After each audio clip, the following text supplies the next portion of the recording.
Welcome to the Keep the Crown Advanced Gameplay video. If you haven't already, you should watch the general gameplay video to learn the basics of the game. In this video, we're going to quickly cover a few nuances of the game and some rule clarifications that come up fairly infrequently, but ones that you should still be aware of. First up, how to take a draw. There is no such thing as a pass in Keep the Crown.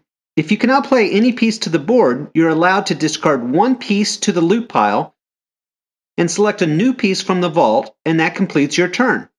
Sometimes this is a good thing, and sometimes it means giving up a piece that you hate to lose. However, strategically, you should also know that one can take a draw at any time as long as you're able to discard one piece that is not capable of being played to the board. So if you had this nice hand, you wouldn't have to play a non-scoring gem to the board because you can discard the silver 1 as there are no spots adjacent to any other silver coins. But if all your pieces can play, you must select a piece to play to the board. Combination sets are allowed.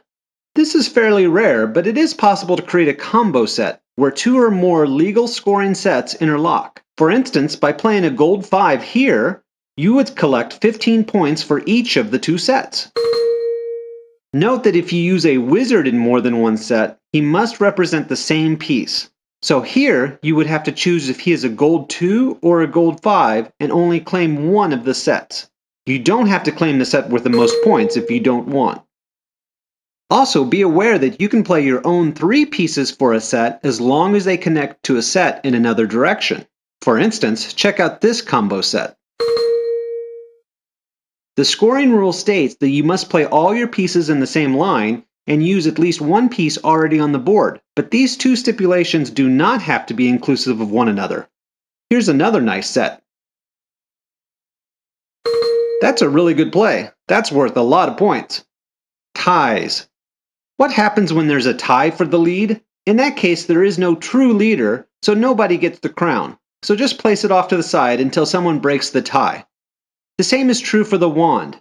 If there isn't somebody in sole possession of last place, nobody gets the benefit of the wand. And, in the extremely rare case that a game should end in a tie, the player with the most points in their hand claims the crown and wins the game.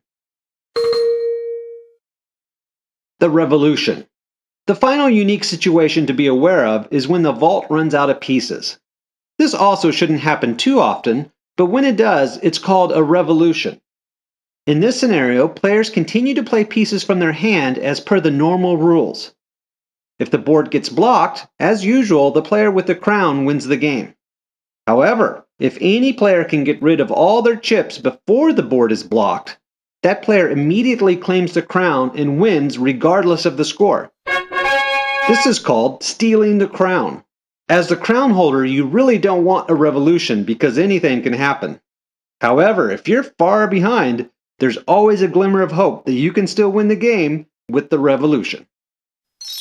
That wraps up the advanced gameplay video. Hope that clarifies some of the nuances of the game. Check out the FAQ at keepthecrown.com for more information or to post comments or questions. Thanks for playing, and as always, I hope you get to keep the crown.